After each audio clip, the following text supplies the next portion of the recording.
সালাম আলাইকুম। আপনারা যারা সাদা মাল পাত দিয়ে আর বিএসআরএম এর স্কোয়ার বার দিয়ে গ্রিল করতে চান লোহা দিয়ে, মানে থাই গ্রিল হলে বা বারান্দার গ্রিল হলে কোনটা হলে ভালো হয়? যেমন এই মালটা জং ধরতে অনেক সময় লাগে, প্রায় মালও পাতলা, দাম এটার চাইতে এটা মোটামুটি অনেক বেশি। এটা আমরা কিনা হয় প্রায় আপনার ৩০ টাকা ৩৫ টাকার মতো, এই মালটা দাম বেশি এটার চাইতে। যেমন এটা দিয়ে বানালে মাল একেবারে হালকা, এমনভাবে হালকা।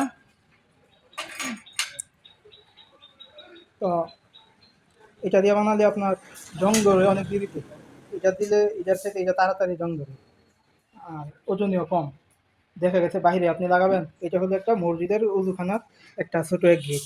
তো এটা যেহেতু বাইরে থাকবে আপনার ওজনও হবে কম, তারপর জংও ধরবে অনেক দেরিতে, যে কারণে এটা ভালো।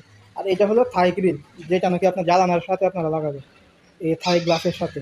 তো এটা লাগালে এটা অনেক মজবুত, ভিতরে দিয়ে কোনো খুলে নেই, কোনো ফাঁক নেই।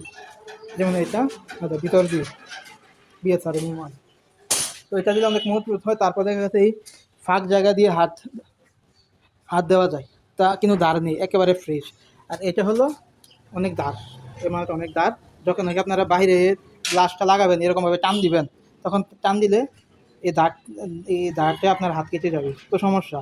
যে কারণে এটা দিয়ে আগে বানাতো মানুষের কাঠ ফ্রেম গিল, যেগুলি নাকি টিনের ঘরে লাগানো হতো, ওইগুলো ঠিক আছে।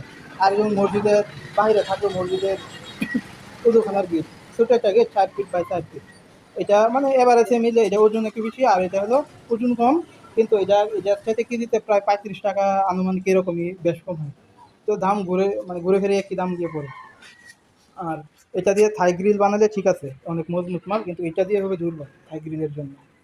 হ্যাঁ, তো দামও মোটামুটি বেশি না, এই দুটোটা দামই একই সমান গিয়ে পড়ে।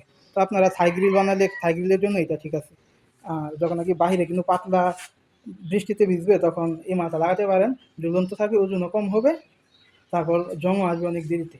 এই মালটা তো দেখা গেছে গ্লাস আপনি বাহিরেই লাগাবেন, পিএসআরএম এর গ্রিলটা যখন গ্লাস বাইরে লাগাবেন তো গ্রিলটা থাকবে ভিতরে। এটা তো এরকম, যখন বৃষ্টি আসে সবাই গ্লাস খোলামেলা রাখে না, তো গ্লাস লাগাইলে তারপরে এটা ভিতরে থাকবে, ভিতরে থাকলে আর এটাতে এরকম পানি আসবে না।